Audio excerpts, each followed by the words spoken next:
Ibinahagi nga ni Jessie Mendiola sa kanyang social media ang first Christmas photoshoot nila ng kanilang anak na si Baby Peanut.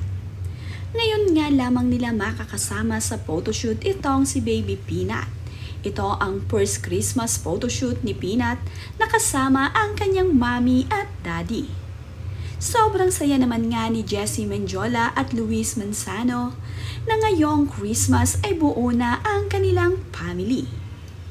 Last year kasi ay wala pa itong si Peanut at ipinagbubuntis pa nga lamang ito ni Jessie Mendiola. Ngayon nga ay kasama na nilang magse-celebrate ito ng Christmas.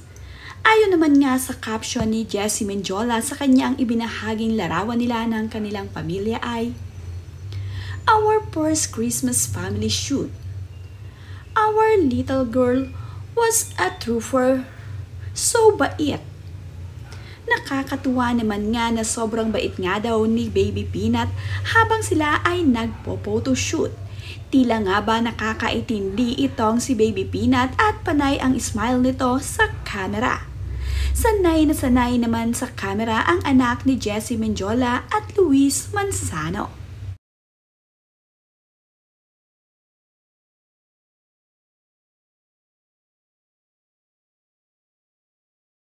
Napakaganda nga ng mga kuha ni Baby Peanut kasama ang kanyang daddy at ang kanyang mommy.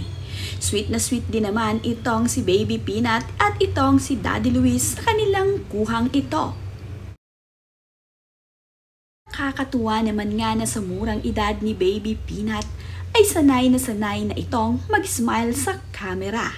Kaya naman, tuwang-tuwa itong si Luis Manzano at Jessie Mendiola sa ipinakita ng kanilang anak sa kanilang photoshoot.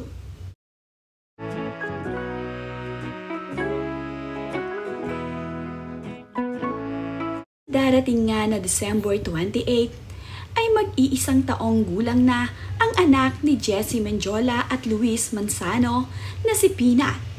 Kaabang-abang naman nga ang magiging big celebration ni na Jessie Mendiola at Luis Manzano para sa kanilang anak.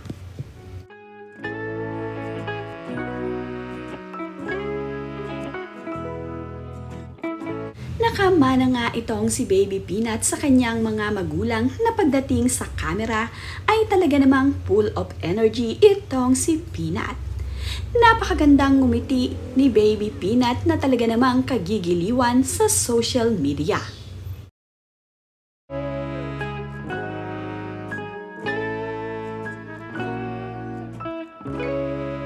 Ibinahagi nga rin ni Jessie Mendiola na masayang-masaya ang kanilang anak na si Baby Peanut sa bago nitong playpen. At dahil lumalaki na nga itong si Peanut at nagiging malikot na itong bata, ay ibinili nga nila ito ng malaki at maluwag na playpen upang ito ay dito makapaglaro. Tila naman nga nagustuhan ni Baby Peanut ang kanyang bagong playpen at dito na nga ito naglalaro. Makikita nga sa videong ibinahagi ni Jessie Mendiola na nandirito sa loob ng playpen itong si Peanut at dito nga ito tumatayo.